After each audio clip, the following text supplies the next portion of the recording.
Good mental health. I'm your host, Matt Kelly. I'm pleased to be joined once again by my co-host, our behavior expert and solutions-focused life coach out of Woodstock, Vermont, Dr. Neil Marinello. Neil, as always, it's a pleasure having you on the show. My pleasure too, Matt.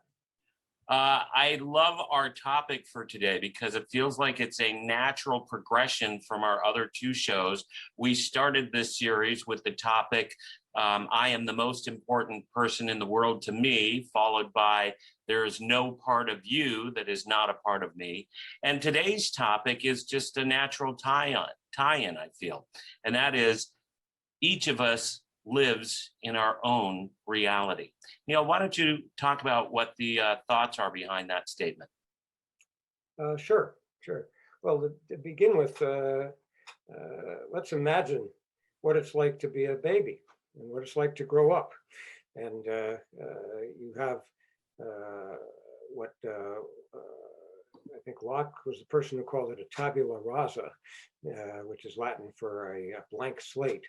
But the truth is that we have certain hereditary characteristics, but the reality is that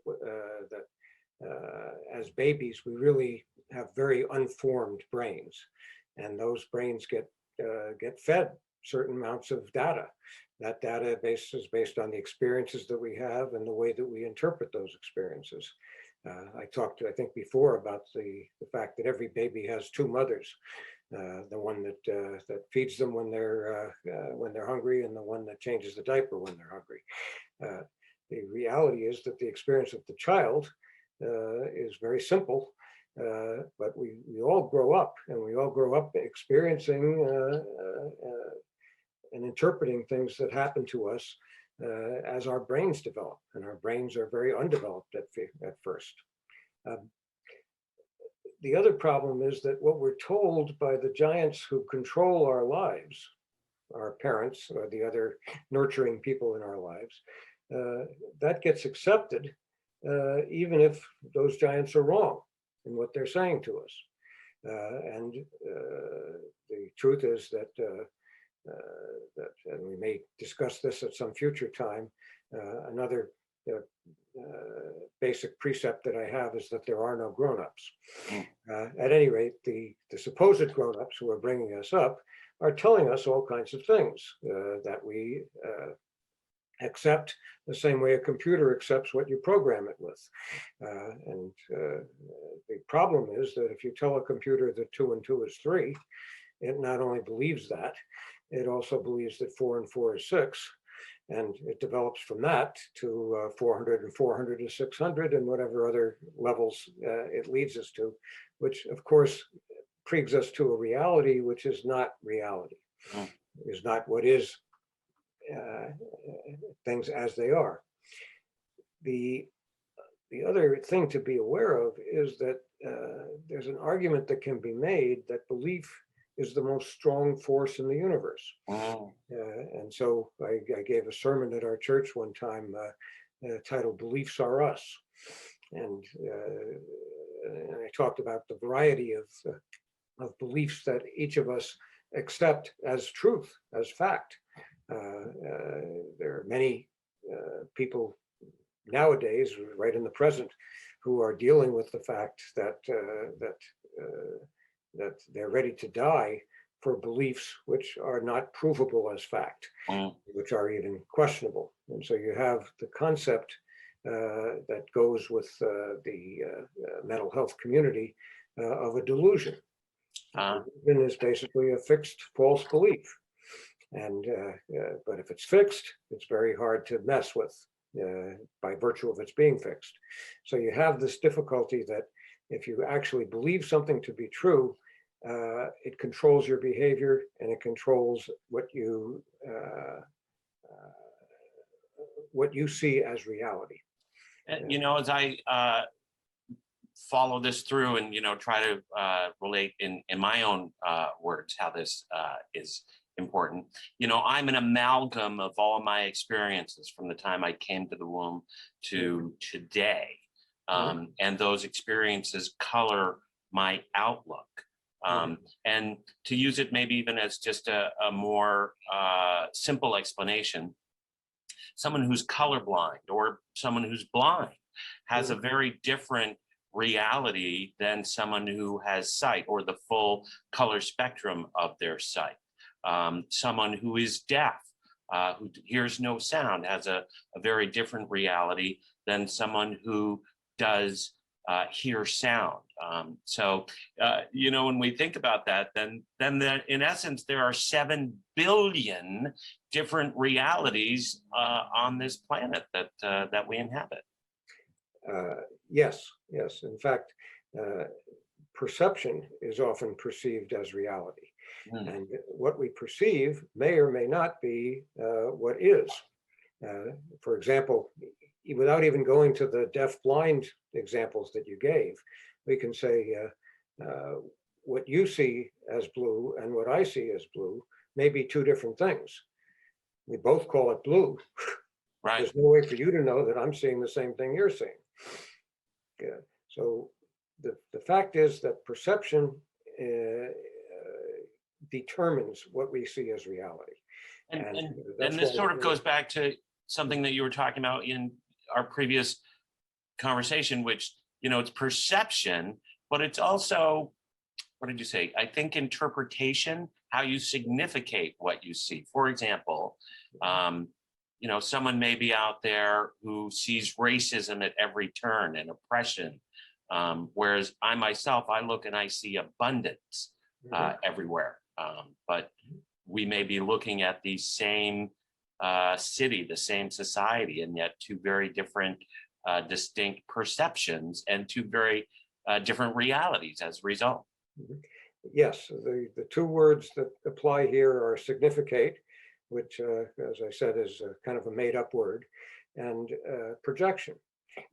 So when you see something, you put onto that something that's coming from inside you, as well as whatever it is that you're observing. And observations are very clearly different when you have 2 people seeing the same thing and describing the same thing. It doesn't look like the same thing. And we talked about that before, the Basque concept. But the reality is that that even in science, you have the fact that placebos are major determinants of what a person experiences. So if you believe something is going to work, it's much more likely to work than if you don't believe that it's going to work. If there's a flip side to the placebo, which we call the nocebo. And the nocebo is if you expect something bad to happen, something bad is more likely to happen. Expectation can create reality. You referred before to the time when you were suicidal as a moment in time when you felt that you were inside the tunnel of darkness, I think was the term. Tunnel of darkness. Yeah. And that particular way of looking at it led you to a suicide attempt that was very serious. If you looked at it from the perspective of you were not inside the tunnel, but the tunnel was inside you, that is just one thing that and one way of perceiving things, and that in fact there's all kinds of other ways of perceiving things. It probably would have been easier for you to keep from trying to off yourself. As we go back to perception and we go back to reality, we all live in our own reality. It sort of begs the question, the nature of reality. And you might then just say the nature of reality is really perception and signification again. Yeah. There actually are a variety of philosophers and psychologists that can buy into that concept. And there's some science that backs it up. When you look at the Heisenberg concept, when you look at the fact that anytime you look at something, you change it. There are constructivists in the psychological community who believe that this wall behind me is not really a wall. Right. It's something that I'm projecting onto it. And in a sense, as we get down to the, what do we call it? The quantumness of reality, that chair that you're sitting in actually isn't a chair, but molecules that are spinning around, creating a vibration, and that's the form that it takes. And there's actually more air than matter in that form. There's more nothing than there is anything. Right. Yeah. And I'm not expecting that I'm going to fall through it, but scientifically it's possible. Even so, I don't plan to walk through the wall behind me. And my expectation is that that until I get to the quantum level of things, my perceptions are real. But then you've got things like Newton's law of gravity, which is stands up pretty well until you start messing around with Einstein. And and so if we go back again to the theme of today's show, again, we all live in our own reality, and it's all subjective, right? It makes it, I would think, quite difficult to try to interact with others who are also in their own reality. Mm-hmm. Well, that's where, to me, I get excited, because everybody has a different reality. And if I can get inside their heads and see the world as they see it, then I have a chance to actually mess with their delusions. I have a chance to actually change their perceptions by showing them that there's a different way of thinking than the way they have been thinking. And it's very hard for people to change the way they're thinking, but everybody wants to do their best. And if they see that what they're doing is not their best, that there's another way of looking at things that'll enable them to grow rather than shrivel, most people will consider that possibility. And that's the key, from my point of view, to changing people for the better. We're speaking with Dr. Neil Marinello here on Good Mental Health. Our topic today is each of us lives in our own reality. This is a follow-up to our first two podcasts. We began our series with the statement that I am the most important person in the world to me, followed by there's no part of you that is not a part of me. And again, our topic today is each of us lives in our own reality. And if, again, I'm projecting forward what I see and what I interpret of you as this image in front of me, again, it bears no basis in actual fact, I guess. And so in a sense, if I'm to actually bring that into me, I think I'm an amalgam of my experiences, but that's also not entirely full, because I'm also an amalgam of people's reaction to me and the reality that reaction creates out in the world. That's correct. Let me see if we can make it a little more practical. I'll give you an example. Back in the old days when I could afford a secretary, I had a new client coming in, and I was sitting in my office finishing off with the previous client, and there was somebody sitting in the outer office with my secretary and with the as the new client came in, and the new client looked at my secretary and said, "It's 1 o'clock. My appointment with the doctor is at 1 o'clock. Where is he?"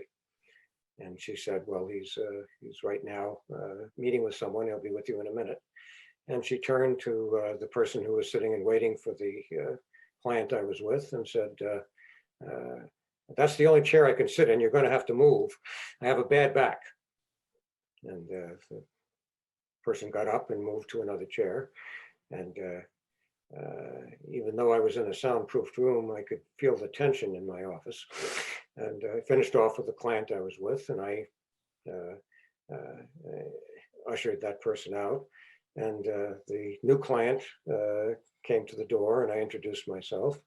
And she walked in, and as soon as I closed the door, she said, she turned into almost a little girl.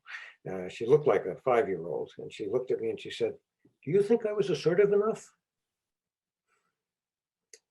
And in my mind, I was saying, you're already so assertive that you're more aggressive than 99% of the people I've run into.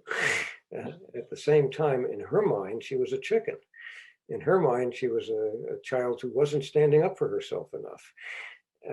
And that's that's a good example of the kind of ways in which the way you think about yourself controls how you behave and how other people perceive you. I almost felt like saying to her, without going any further, I think I know one of your problems. Mm. Wow. You know, as again, we look at the question here, each of us lives in our own reality. For me, I think about it and I see why war can occur. Because of the self-righteousness of the belief of someone's reality. And you gave just sort of an example of it right there with the female client. Yeah, I think that what most of us don't realize is that the animal part of our brain operates on a survival level. And that existed long before the cerebral cortex. And on the survival level, you basically have the four, what they call the 4 Fs. In the textbook, it reads fleeing, fighting,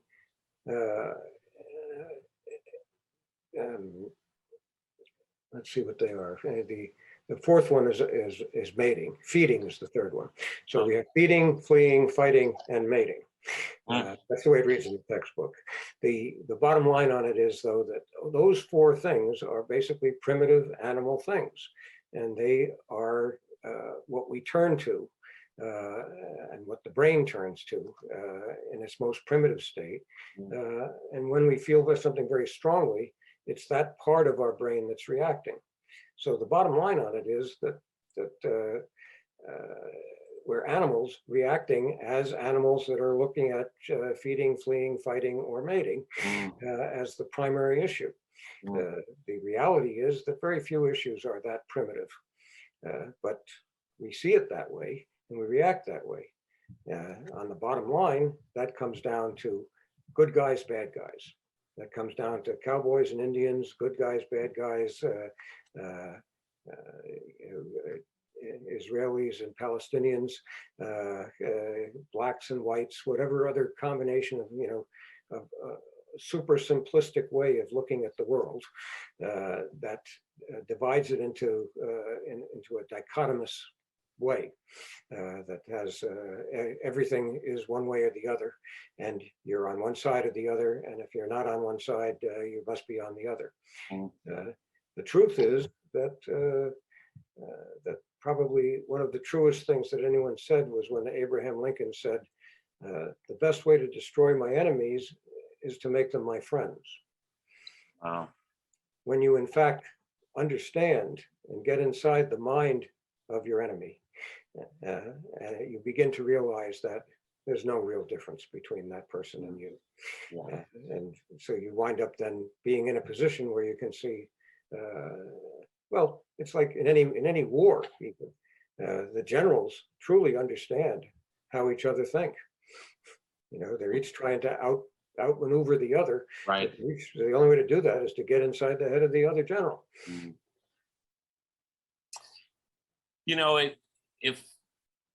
One of my personal beliefs here is that, it's a life force that connects us all, even though we are, in essence, living our own reality. There's a life force that is directly connected to you.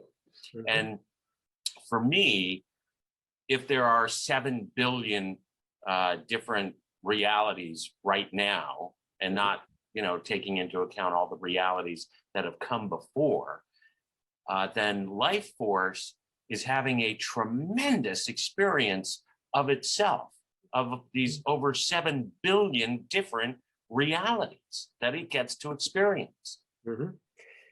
Yeah. I think that what makes it a little bit easier is realizing that there are really a limited number of ways of thinking. And so You may have 7 billion different experiences of reality, and that is true. But there are only so many ways that those 7 billion people can categorize their realities. And it has to do with how the brain functions, how the minds function, and the assumption and life force that you're talking about, I would call the subconscious, I would call the soul, I would call the part of us which is not quantifiable, but is clearly there for any of us that operate on levels beyond what is tactile and materialistic. So it's a little simpler than that. Otherwise, I couldn't do my job. In order to do my job, I really need to think the way the person I'm talking to is thinking. And it's basically a curiosity issue. It's I keep asking questions, and I keep checking out, and I keep hypothesizing. What I think I'm good at is if everybody is a puzzle that's 100 pieces, I'm pretty good at, if I get 25 or 30 pieces, kind of painting in the rest. But I'm always open to the possibility that one of the pieces doesn't fit the way I have it, and the flexibility that's required to change my perception of your perception is what enables me to hopefully help you. And I want to again then just bring this back to our general audience here in terms of why is it important to kind of keep that concept in the forefront of our minds, that each of us lives in our own reality. I think I can see why it's important, but share with us why you think others should try to keep that as a concept in the forefront. Because otherwise you wind up in that primitive part of your brain. Otherwise you wind up deciding that you're a good guy and someone else is a bad guy. Otherwise you wind up playing around with good versus evil, or crazy versus good versus evil.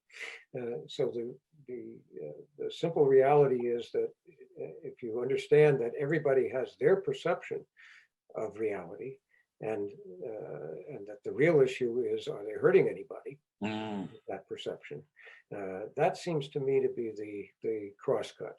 The truth is that when you really look at the issues of mental health, mental illness, and that kind of stuff, they're just labels, they're just categories, they're just things which need to be judged based on how much of a problem a person is to other people or to themselves.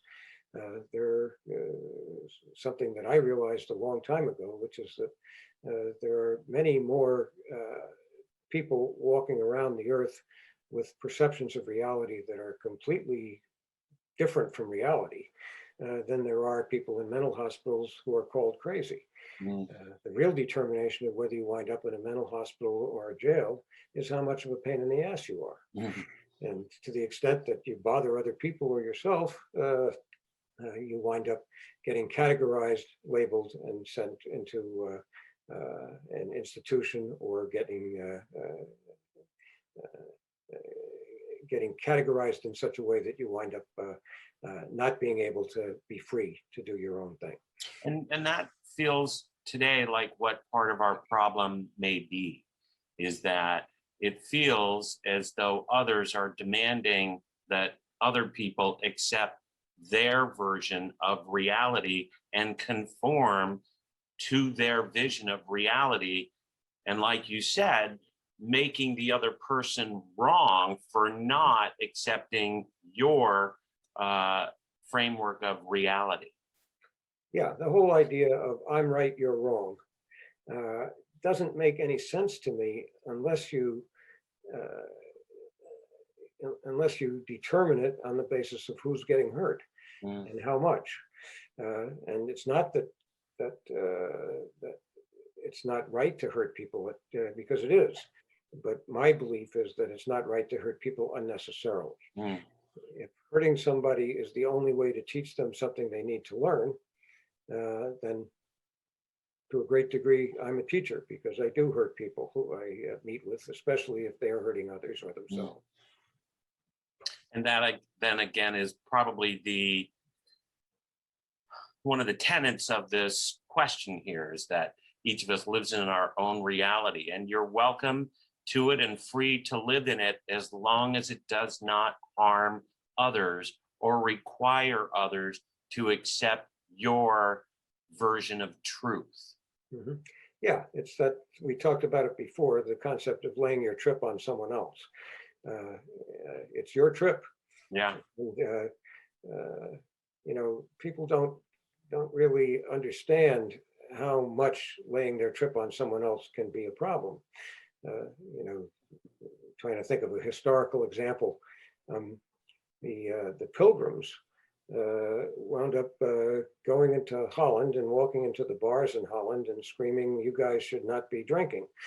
As you can do just about anything with the Dutch people except take away their freedom to get stoned. And the result was that they got kicked out and wound up coming over here and laying their trip on the Indians, excuse me, on the Native Americans. But you have this entire idea of what I believe is what's right and what you believe is what's wrong, and that gives me the right to lay my trip on you. Mm. And whether you're Great Britain or whether you're the Cowboys, or whether you believe that might makes right, whether you believe that how wealthy you are determines whether you're right or wrong. That's all a bunch of crap.